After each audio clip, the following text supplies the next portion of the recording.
China, the US and Europe combined, its population is growing and will reach 2.5 billion in 2050, which means that 25% of the world population will be African.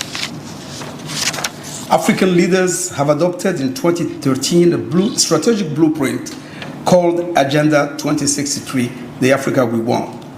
The aim is a continent of nations, a prosperous continent of nations at peace, economically integrated through the Africa Comprehensive Free Trade Agreement and occupying their rightful place in the world. This Africa will be industrialized. African-based industries will be turning Africa's mineral endowment into advanced products for African and world markets.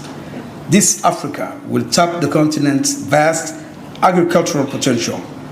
Africa will no longer be a treasure house of commodities to be harvested and mined and trucked to the nearest port to process and generate profits in the global north and Asia.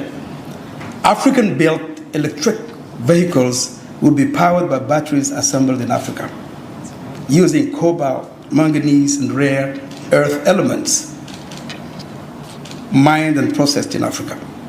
The electricity to charge those batteries will be generated with African sun, wind, hydropower, and other carbon-free technologies.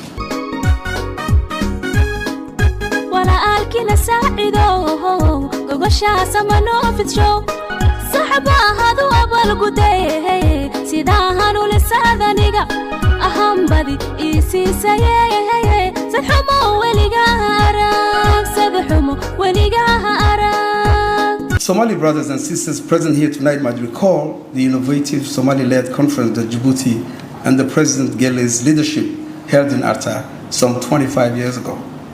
One would have to read in its entirety to appreciate the full depth of that inspiring and very important speech that President Gele delivered in September 1999 at the UN General Assembly at its 54th session to share with the world the philosophy and the elements of this initiative for peace in Somalia after years of failed attempts, pervasive indifference, and a lack of resolve, action, and vision.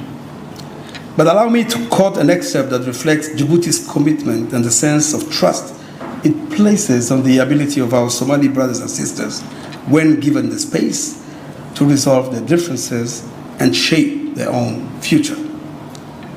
I quote, at the beginning of quote, "It is time for Somali civil society, including intellectuals, artists, and mothers, to assume responsibility.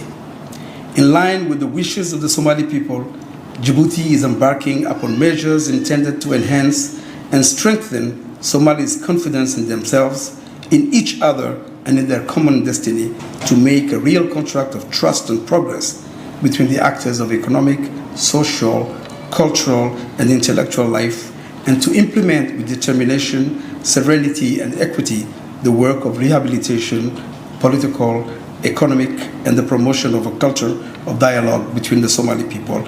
End of quote.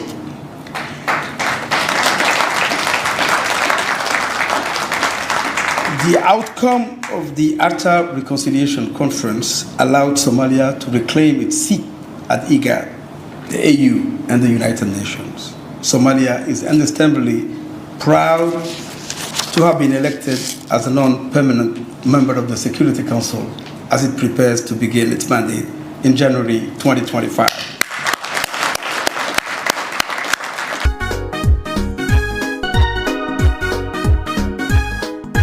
magaca Soomaaliyada intuu ifka saaran yahay makala soocmayna oo makala saarsaarani allaha sadiran bariye haweynina sadiya calafo jabuuta ay ku seexanabad siyaasad xumina hamudanina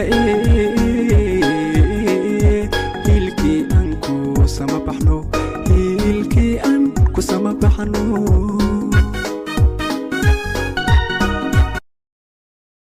It's an honor to attend tonight's inaugural East Africa banquet and to meet the business and community leaders, state and local officials, and partner organizations to strengthen ties between Minnesota and East Africa. The term citizen diplomats is defined by the people here in this room. Individuals working to bring the United States and countries of the Horn closer together to exchange ideas and work together for mutual benefit. I would also like to thank Mr. Mohammed Ismail, Executive Director of the Minnesota Institute of Horn Studies, for inviting me to speak, and also for introducing me to many fine people here in Minneapolis. This year's theme of connecting communities and creating opportunities is important and timely. At the State Department, we are increasingly concerned about instability and volatility in East Africa. We know the creative, dynamic energy of the East African people and the diaspora can overcome challenges, and we're working towards a better future.